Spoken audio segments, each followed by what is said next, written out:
وہ شہر محبت جہاں مصطفیٰ۔ نحمدہ و نصلی علی رسولہ الکریم۔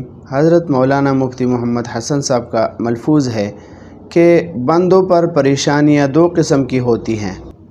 ارشاد فرمایا کہ ہمارا ڈاکٹر عبدالحی عارفی رحمۃ اللہ علیہ فرمانے لگے کہ بندوں پر پریشانیاں دو قسم کی ہوتی ہیں۔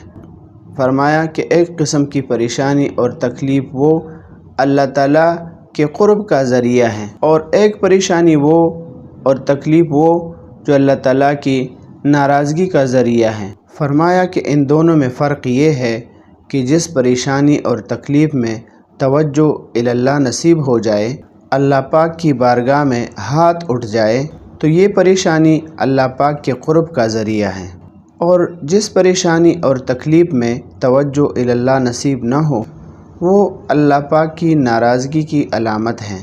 اللہ تعالی ہم سب کو اللہ تعالیٰ کی ناراضگی سے بچائے، آمین۔